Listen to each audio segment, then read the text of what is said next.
Muy bien, pues vamos a dar inicio a la primera conferencia, la cual se titula Evolución y aspectos macroeconómicos de la industria de los aceites y mantecas comestibles, que queda a cargo del licenciado Amadeo Ibarra Alal. Adelante, licenciado Amadeo. Él tiene la licenciatura en Derecho por la Universidad La Salle y estudios de especialización en Finanzas Públicas, maestría y doctorado en Derecho por la Universidad Nacional Autónoma de México. Tiene diplomado en Organismos Empresariales por el Instituto Tecnológico Autónomo de México, ITAM. Tiene premio ejecutivo del año 2000 que otorga la Asociación Nacional de Ejecutivos de Cámaras y Asociaciones Empresariales. También ha sido distinguido por los presidentes de la Confederación de Cámaras Industriales de los Estados Unidos Mexicanos en los años 1993 y 2000. Su participación en el grupo asesor de las negociaciones de los tratados de libre comercio que nuestro país acordó con Estados Unidos, Canadá y la Unión Europea. Es director general de la Asociación Nacional de Industriales de Aceites y Mantecas Comestibles, AC. Adelante, licenciado.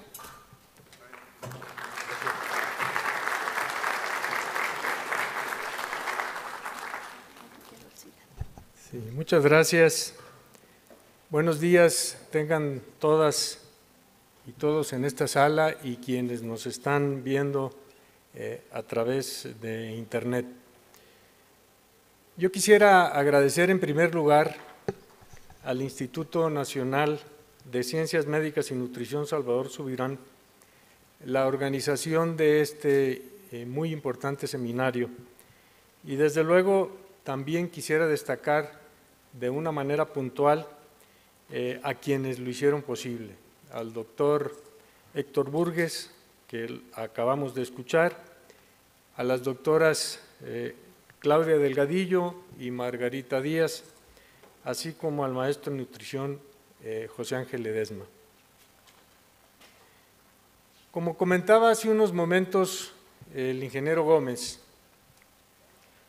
hacer referencias a los aceites y a las grasas es hablar de uno de los principales componentes alimenticios, no solo por sus características funcionales, que es quizás lo que conocemos todos, el transmitir el calor a los alimentos, el darle esa textura a los alimentos, etcétera, que es incluso, será visto con mayor detalle a lo largo de esta mañana, sino fundamentalmente por su contribución a la nutrición y a la alimentación de la población. La plática, como ya se comentó hace un momento, es la evolución y los aspectos macroeconómicos de la industria de aceites y grasas comestibles. Brevemente les comento que ANIAME pues fue fundada en 1958 y está integrados a ANIAME las empresas procesadoras de semillas y frutos oleaginosos y tenemos como agrupación una misión muy clara que cumplir, que es la de representar e integrar a las empresas aceiteras a través de la cadena de valor a la cual siempre hemos estado privilegiando.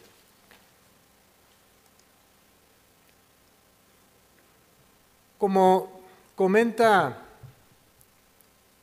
la antropóloga Susana Garduño en uno de sus artículos, el último que fue publicado en la revista SDAI, como todo buen invento que se precie de serlo, el origen de la técnica para la extracción del aceite de semillas y frutos oleaginosos se pierde en la historia. Y por esa misma razón se ubica quizás en los confines del mito de las sustancias simbólicas que también ha logrado resaltar la poesía. No obstante, por su importancia cada vez mayor en la alimentación humana y animal, los científicos pues han tratado de rastrear sus orígenes. Y es así como podemos apreciar que tanto en el Antiguo como en el Nuevo Testamento, se hace una referencia constante a los aceites como comestibles, a los aceites como ritual y a los aceites como combustible o lo que hoy conocemos como biocombustible. Tienen ustedes aquí dos citas del Deuteronomio y del libro del Éxodo, en donde puntualmente se habla de cómo el aceite va en la alimentación desde entonces, el aceite de oliva, y cómo se utilizaba para generar luz en las lámparas. Y a lo largo también de los viventos pasajes del Evangelio, pues nos damos dando cuenta o podemos advertir este elemento religioso, ritual y alimenticio que tuvieron los aceites. 13 son las grandes etapas que el aceite y las semillas oleaginosas han seguido. Algunos investigadores sugieren que el origen del aceite vegetal comestible está ligado a la invención de la agricultura y podemos encontrar quizás su origen hace más de 7,000 años en Mesopotamia, cuando se inició ya la siembra del trigo, la siembra de los olivos, pero también hay referencias históricas de más de 4,000 años en Egipto, en donde se descubrió la manera de extraer el aceite de semilla de cártamo, que si ustedes recuerdan, y recuerdan quienes están aficionados en la historia, o son historiadores o han tenido contacto con ella, pues como este aceite que se extraía, el aceite de cártamo que se extraía de la semilla, se mezclaba con la flor y hacían alguna sustancia, una tintura para recubrir el cuerpo de alguno de los faraones. ¿Cómo es que el aceite, este aceite de oliva particularmente inicialmente, se fusiona en la cultura mexicana? Hay algunas etapas que quisiera referirme rápidamente. La primera, con Cristóbal Colón, viene la primera surtimiento del aceite de oliva a México, y digo surtimiento porque a través de una prohibición de la corona se impidió que en México se desarrollaran el aceite de oliva y solo podía ser surtido desde España. Incluso solo hasta recientemente es que el aceite de oliva ha empezado a desarrollarse, o los olivares han empezado a desarrollarse en México, particularmente en el área norte. La segunda etapa pues tiene que ver con la llegada ya o la importación de las semillas oleaginosas procedentes de Europa, en especialmente la nuez, la avellana, la almendra, etcétera. Y una tercera etapa, que es la que viene marcando el inicio del desarrollo de la industria aceitera en nuestro país. Hace poco más de 100 años, a finales del siglo XIX, se empieza con el procesamiento de la semilla de algodón en algunas regiones del norte del país, y es así como da paso a la moderna industria aceitera.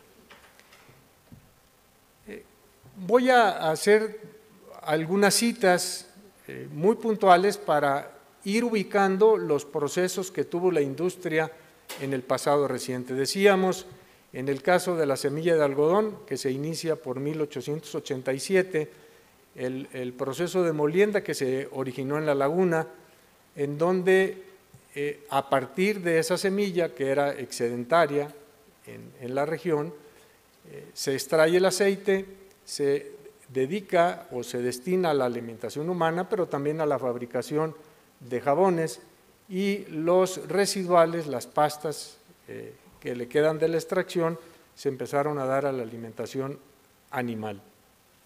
Y es entre finales del siglo XIX y hasta mediados del siglo XX en donde se sigue un proceso de sustitución o se inicia un proceso de sustitución de los consumos de grasas animales que se tenían en México hacia las grasas vegetales.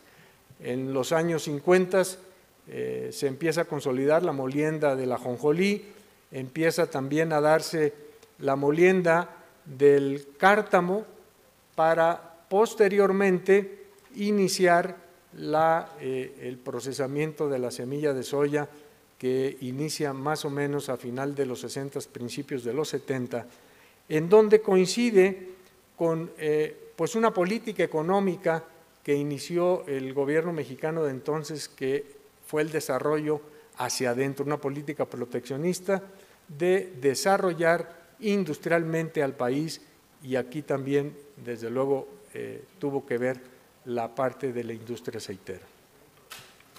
En todos los 80s, algunos de los que están en esta sala seguramente no lo conocieron, pero fue una época de una gran turbulencia económica en nuestro país, y ahí, en medio de esa turbulencia, pues el gobierno tomó controles de precios, o más bien restringió todavía más los controles que ya se tenían de precios, dañando no solo a la industria aceitera, sino en general a la industria de alimentos, en donde se restringió mucho la oferta, pero sobre todo la calidad que se estaba entregando entonces. Y fue a partir de 1986 en donde empieza a darse ya un cambio. Y hablo de política económica y política social porque justamente son los momentos en que se marcan el desarrollo de cualquier pueblo. El gobierno da lineamientos, hace políticas, y conforme al desarrollo que se permite es que se tiene una mayor o una menor oferta restringida de aceites. Hoy lo podemos ver todavía algunos ejemplos en Latinoamérica, en donde a través de los controles estrictos que se tienen, lo único que se genera pues son escasez y sobre todo escasez de alimentos, que es lo más grave para o qué nos puede pasar como población. México inicia en este año, en 1986, pues un proceso de apertura unilateral, abre sus fronteras, y eso pues permite una negociación como país con otros países del mundo. Y iniciamos en 1990 la negociación más grande comercial que ha tenido México, que es el Tratado de Libre Comercio. De ahí han seguido una serie de tratados que ustedes ya conocen, el más reciente, el de Transpacífico, en donde involucra más de 12 naciones. Pero es aquí donde hay un golpe o un cambio en la estructura de tanto tecnológica de la industria como del manejo de sus materias primas. Empieza a darse ya por una importación más libre, todavía controlada con permisos, pero empieza a darse ya más libre, y es en el 2002 cuando se consolida el Tratado de Libre Comercio en nuestro país, se abren totalmente las fronteras, están en cero arancel todos los productos, la mayoría de los productos alimenticios, pero particularmente nuestros productos quedaron expuestos a la competencia exterior. Y eso pues resultó beneficioso, desde luego, para el consumidor, porque forzó a todas las industrias de alimentos y en general a la industria en México, y la aceitera no fue la excepción. Y tenemos pues como este ímpetu globalizador que inició el gobierno a finales del siglo pasado, pues se ha venido consolidando hasta el 2015. Hay otra fecha muy importante también en el desarrollo de la industria, que es el año 2005. Aquí empieza el proceso en México de industrialización de la palma de aceite. La palma de aceite es un fruto perenne, ustedes lo conocen, no es como los cultivos anuales.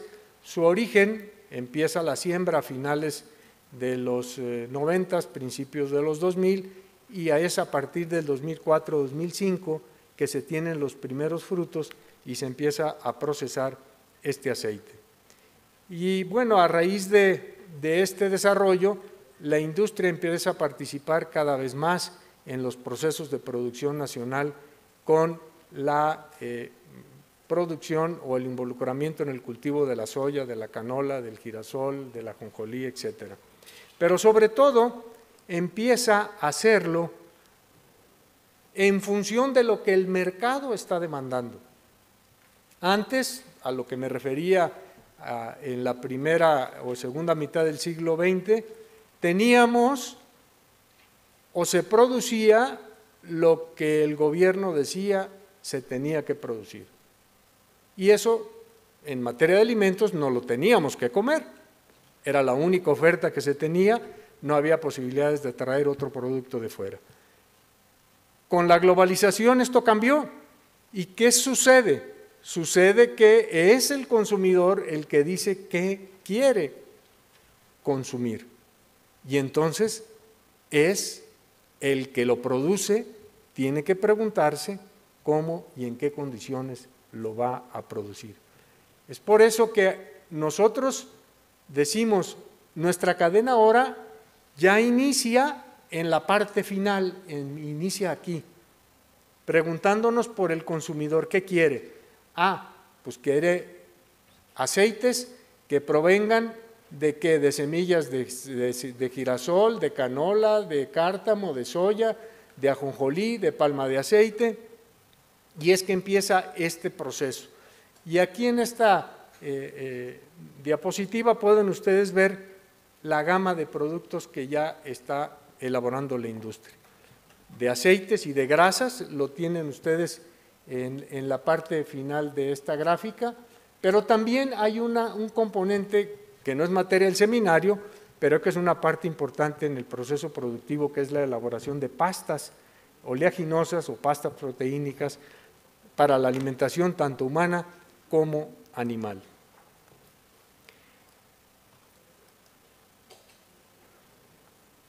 Inicio muy rápidamente la segunda parte de esta presentación, mostrándoles a ustedes en dónde estamos ubicados en México. La industria está ubicada a lo largo y ancho del territorio nacional y está aquí un poco simbolizada con la gota de aceite, que son las empresas que tienen el proceso final de entrega del producto al consumidor, y lo que tiene rombo están los que producen o procesan las semillas y los frutos oleaginosos. No necesariamente es una empresa por símbolo, sino ahí hay una o más empresas procesando las semillas oleaginosas. Algunos indicadores económicos para el conocimiento de ustedes. Bueno, la industria participa del PIB de la industria alimentaria con casi el 9%. El año pasado la industria generó más de 36,000 empleos, tanto empleos directos como indirectos en el campo, y todo lo que gira alrededor de los procesos productivos. El valor de su producción en términos de dólares fue cercana a los 4,000 millones de dólares y se produjeron 3 millones de toneladas de aceites y grasas que se consumieron en el país y 6,3 millones de toneladas de pastas oleaginosas.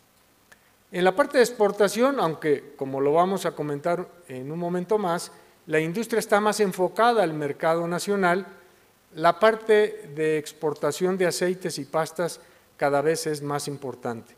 Y lo destaco porque ya el año pasado representaron más de 121,000 toneladas con un valor de 241 millones de dólares.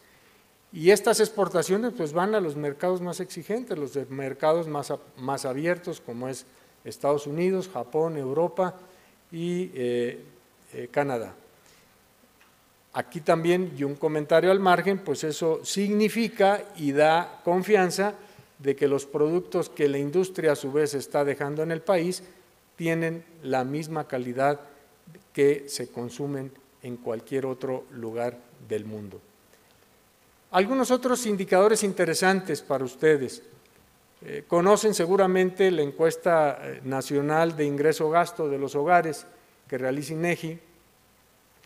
En el 2014, del 100% del gasto que tenemos o que realizamos las familias mexicanas, destinamos a la alimentación el 34% de ese gasto. De ese 100%, 34% fue a la compra de alimentos.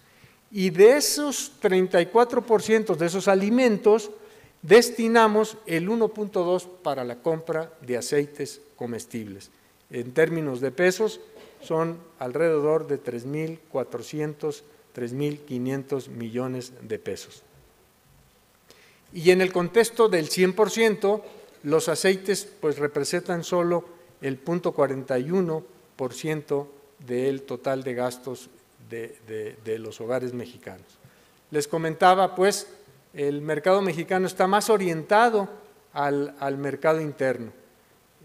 Del total de aceites que consumió el país el año pasado, el 45% fueron en botella y el resto fue a granel, tanto para el consumo en restaurantes, en hoteles, en food service en general, como para los ulteriores procesos de la industria de panificación, de la industria de mayonesas, de la industria de elaboración de chocolates, de margarinas, etc.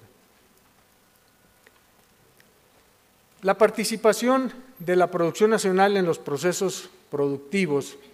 Este es un diagrama que les muestra las fuerzas y las debilidades que tiene la industria.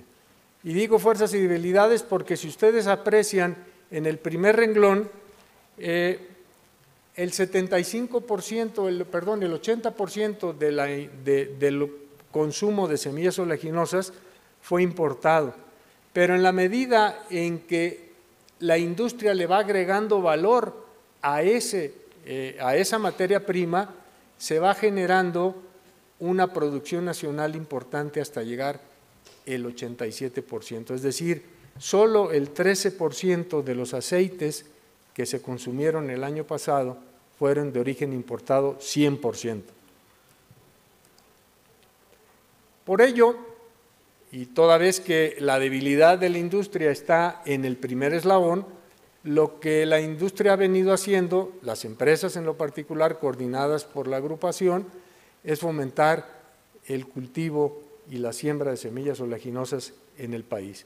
Y se inicia justo a finales de los 90, la industria aceitera empieza a invertir en el campo y empieza poco a poco a revertir esa caída que se tuvo en la producción nacional de semillas y frutos oleaginosos. Así, el año pasado, por ejemplo, el primer proceso, tanto mezclado con importaciones y producción nacional, se procesaron más de 6.5 millones de toneladas de semillas oleaginosas, en donde la principal oleaginosa fue la soya, seguida de la canola, de la palma, la copra y el cártamo. Y hay otros menores, como es el caso del maíz, el caso de la ajonjolí, etcétera, pero ya no se muestran aquí en esta gráfica. ¿Y qué tipos de aceite consumimos el año pasado? Aquí los tienen ustedes. Soya, el 33% de esos 3 millones de toneladas que vieron en una de las gráficas fue soya, el 23% fue canola, el 22% fue palma y luego ya siguen algunas grasas animales y algunos otros aceites vegetales que están listados en esta diapositiva. Si ustedes recuerdan, cuando hablábamos hace unos minutos sobre la evolución de la industria aceitera a partir del siglo pasado, del siglo XX, cómo la primera parte del siglo el consumo mayoritario era manteca de origen animal y en una parte minoritaria el aceite comestible. Ahí inicia el proceso de transformación y hoy tenemos ya una composición totalmente revertida. El 85% de los aceites y las grasas que se consumieron en México fueron de origen vegetal el año 2015 y solo el 15% de origen animal. Y ya para concluir mi presentación y abrir paso a las preguntas que ustedes pudieran tener, quisiera referirme rápidamente a los usos, funciones y algunas reflexiones finales para adentrarnos ya en las otras pláticas del seminario. No quizás, se van a ver a profundidad estos temas, pero no quiero pasar por alto el mencionarlos.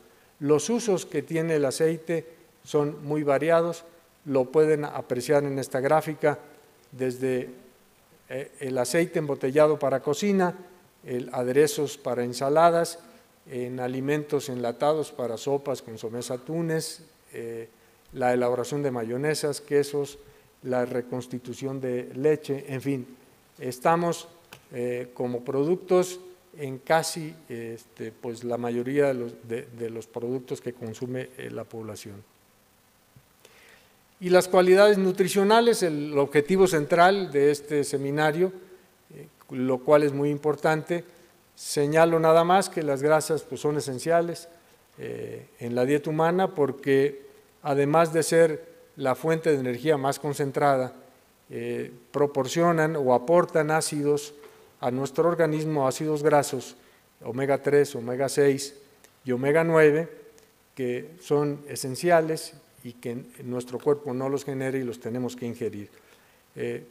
Estos son necesarios para la absorción de todo tipo de vitaminas A, D, E y K, y bien, además de otras características funcionales que, insisto, serán abordadas a lo largo de este seminario. Y ya para terminar quisiera mostrarle una serie de gráficas respecto del consumo de calorías provenientes de grasa. Tienen ustedes en estos 8 países que son los que el año 2012 o 13 consumieron, la proporción se mantiene a lo largo del tiempo, sobre todo de los últimos años, consumen de la ingesta total de calorías el 41 y el 40, según lo pueden ver en la gráfica, desde Australia hasta Italia, el consumo de calorías provino de aceites y de grasas. Quiero que se graben un poco los países, porque la gráfica que vamos a ver a continuación tiene que ver con un tema pues muy presente en nuestra sociedad, un tema que hay que ponerle atención, que es el tema de la obesidad. Y aquí, vean ustedes los países. La anterior no son los mismos países, excepto Australia, que se repiten en esta gráfica. México está, en cuanto al porcentaje de la población masculina en obesidad, el 30% son o somos obesos. En la población femenina aparecen otra serie de países y México, aunque está en último sitio de esta gráfica, pues tiene el 41% de la población total femenina en términos de obesidad. ¿Qué significa? Si comparamos aquí la ingestión de grasa total en los adultos, también por país, pues nos encontramos a México de grasas y aceites, lo que estamos hablando en materia del seminario. El 24% de la energía en la dieta se consume o proviene de la grasa total en México.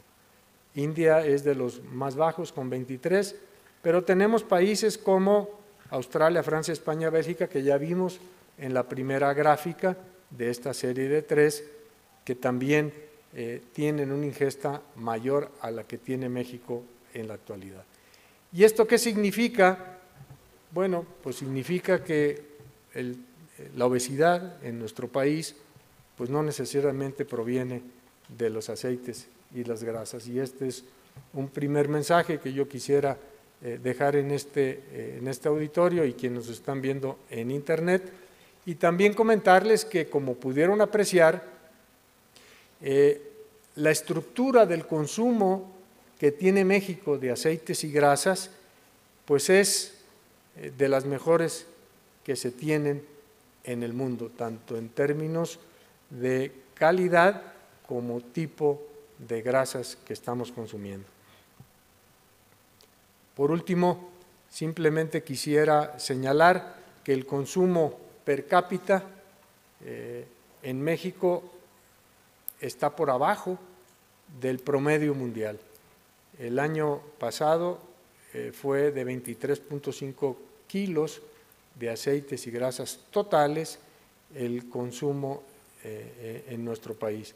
Frente al 26% del promedio mundial, estamos 3 puntos abajo, y frente al consumo en Estados Unidos o en Canadá, que son los países con los que estamos comerciando más intensamente nuestros productos, el 56 y el 40%. Y con esto, pues, doy yo por concluida mi plática, mi conversación con ustedes, y si tienen alguna pregunta, con gusto la puedo comentar.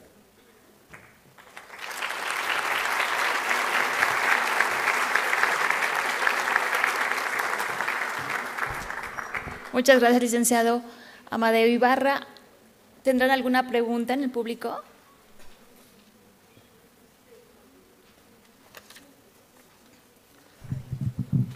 Sí, tiene pregunta. Buen día, muchas gracias por su excelente presentación, por los datos. Quisiera preguntarle cuál es el aceite que consume mayormente un país como Australia comparado con el que consume mayormente un país como México. Gracias. Ellos están consumiendo mayoritariamente canola, pero también consumen cártamo, consumen soya, en fin, ¿no? Pero su oleaginosa principal es la canola.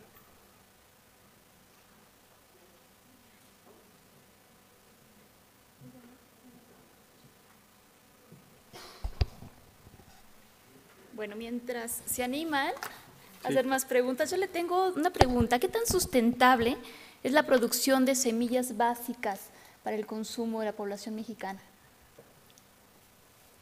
El tema de sustentabilidad es un tema, desde luego, de mucha relevancia.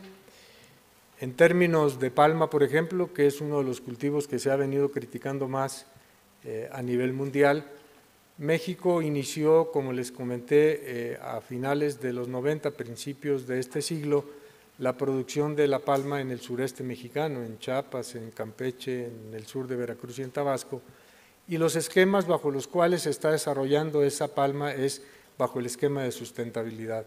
De hecho, hay ya, derivado de esas críticas que se tuvieron en la producción de palma en los países asiáticos, se generan ya en el mundo, y en México está ya el proceso de certificación sustentable en la producción de aceite de palma. Pero al igual que la palma, me refiero a las semillas oleaginosas. Las semillas oleaginosas tienen por característica, sobre todo las de invierno, canola, girasol, cártamo, la utilización de menor agua. Frente a otros cultivos, están utilizando el 50% del agua, lo cual pues es un aspecto en cuanto a sustentabilidad que pues vale la pena mencionar. En términos económicos para el productor, en términos económicos y de disponibilidad de líquido para el país, y desde luego en términos de no ensuciar los mantos con otro tipo de pesticidas que pudieran estar asociados en el agua que se siembra. Muchas gracias. ¿Alguna pregunta más? Ya tenemos una pregunta. Adelante, por favor. Hola, buenos días. Yo quisiera saber qué recomendaciones tiene para el aceite de coco.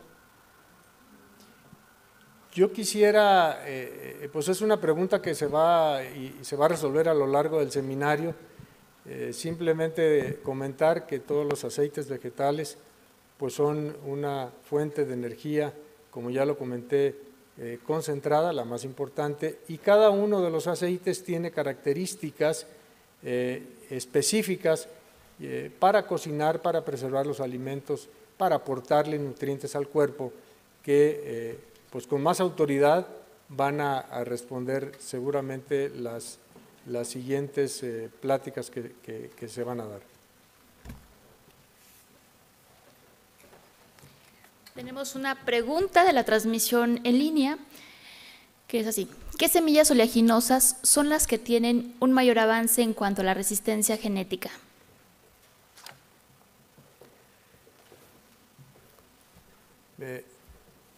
No sé si entendí bien la pregunta. En la parte de resistencia genética, en la producción más bien de semillas básicas, el mundo viene trabajando muy aceleradamente en dos áreas, en el área de los productos biotecnológicos y en el área de la investigación, digamos, de la producción nativa de semillas. En México, los institutos de investigación lo están haciendo de una manera eficiente y cada vez se están generando semillas más resistentes a todo tipo de enfermedades, resistentes propias en la siembra y en el suelo y en la región donde se están sembrando. Buscamos siempre y no parar la investigación con las semillas, porque pues viene la degradación y con la degradación viene una merma económica tanto para el ambiente como para los ingresos de los propios productores.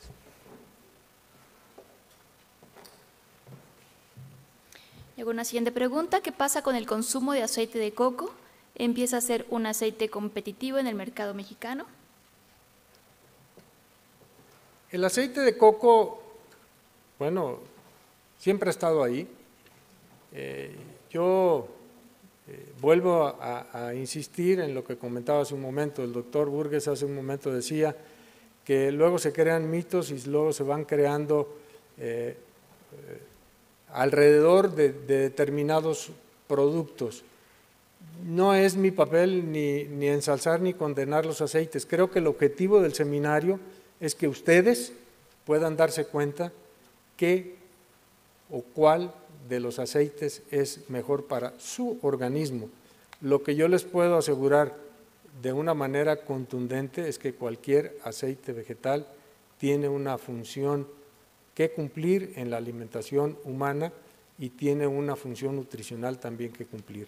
Unos tienen más grasas saturadas, otros más grasas poliinsaturadas, otros más grasas insaturadas.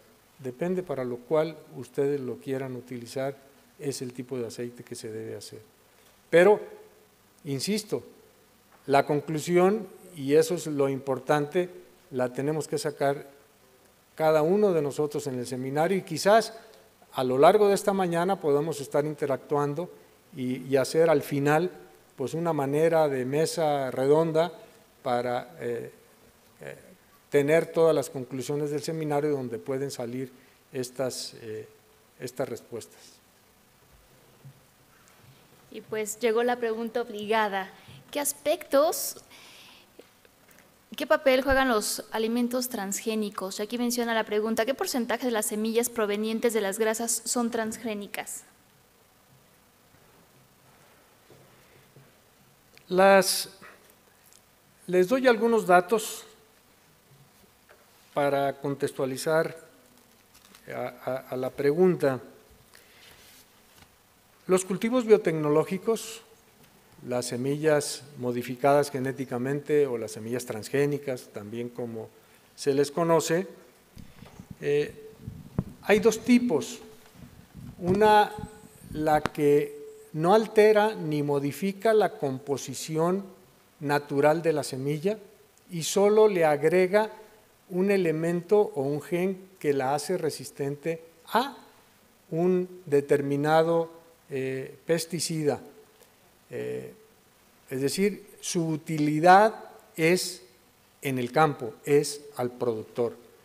Y otro grupo de semillas genéticamente modificadas que sí altera la composición sustancial de la semilla, es decir, una semilla que tenía una característica con aceites linoleicos, por ejemplo, bajos, se puede transformar a una semilla alta en contenido de ácido oleico.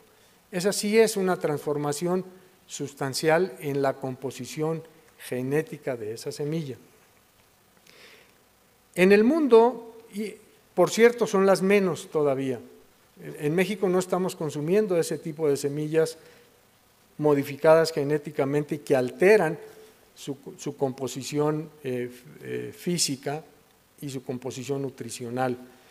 Pero en el mundo, y les doy un dato interesante, el año pasado se sembraron cerca de 180 millones de hectáreas de semillas oleaginosas. ¿De qué? De maíz, de soya, de canola, entre otros productos. ¿Quiénes fueron los beneficiarios? Pues los productores. Son los que tuvieron mejores rendimientos, tuvieron un ahorro económico en la siembra de esas semillas, las cuales fueron hechas en más de 50 países, destacadamente Estados Unidos, Canadá, algunas regiones de Europa, Brasil, Uruguay, Paraguay, Argentina, China, Cuba, en fin, podría seguir citándolas. México es el gran ausente en la producción de semillas transgénicas y esto lo digo con una dejo de crítica porque el año pasado se prohibió la siembra de la semilla genéticamente modificada en soya, que es resistente a una plaga, y se dejó de sembrar en el sureste, que es en el área donde se estaba sembrando, porque aparentemente atacaba a las abejas o porque no se hizo la consulta a los pueblos indígenas. Cuando uno analiza todo esto, y por eso comentaba el ingeniero Gómez hace un momento, la democracia deja de serlo cuando nos radicalizamos y cuando hacemos de comentarios dogmas. Hay que analizarlo, hay que escuchar y sobre todo hay que ver por el bienestar de quien está generando esa semilla y darle la oportunidad al productor que está compitiendo con el mundo, está compitiendo con Estados Unidos, con los productores de Estados Unidos, de Canadá, de Sudamérica, y aquí pues no lo dejamos que con las mismas herramientas que tienen en otro lado lo pueda producir. Hay que analizarlo, eso es lo único que yo pido y que abramos la mente. Ya es el momento de quitar, desmitificar y de hacer un análisis ponderado como el que se está haciendo de las grasas y los aceites el día de hoy, en donde pues cada quien se tiene que tener una información adecuada, objetiva y formar un criterio respecto del tema. Licenciado Amadeo, todavía tenemos otra pregunta del público. Buenos días, Adelante. Muchas gracias por su presentación. Me gustaría preguntarle sobre la tabla que mostró sobre los principales países que consumen grasas. Hizo también la referencia de otros países con mayor cantidad de obesidad. Estos países que consumen esta cantidad de grasas, ¿son grasas totales en la dieta o son grasas embotelladas? Y también me gustaría hacer la pregunta. De esto también está considerando las variaciones, digamos, en la población, porque es curioso esta información, ¿no? Que estos países que consumen esta cantidad de grasas no tengan la mayor cantidad de obesidad. Y por último, la dieta que llevan estos, o bueno, las interacciones que tienen su dieta en estos países, también nos podría apoyar a, digamos, a entender estas gráficas sobre el por qué no tienen la mayor cantidad de obesidad estos países. Sí. La gráfica primera que se vio de la serie de 4 que se presentaron es la ingesta total de calorías provenientes de las grasas. Es decir, el 40%, 41% el más alto, del 100 proviene de las grasas y los aceites. Las otras calorías vienen de otras fuentes, ustedes las conocen y no las voy a mencionar. ¿Qué es lo que consumen estos países? Bueno, sí, vale la pena hacer un estudio, y de nueva cuenta un estudio objetivo, serio, para hacer comparativos de las ingestas que se tienen y poder justificar y poder aclarar por qué no están dentro de los países más obesos. A lo mejor son hábitos culturales que tienen que ver con el ejercicio, a lo mejor. Hay algo que se nos ha dicho en México, por ejemplo, que cada vez hacemos menos ejercicio, sí. Pues lo tenemos y lo podemos ver en las escuelas primarias, en donde el ejercicio es cada vez más limitado, no solo por los espacios, sino también a veces en las grandes ciudades por la calidad del aire que disponemos, ¿no? No sé si atiendo a tu respuesta. Si la cantidad de aceite es envasado.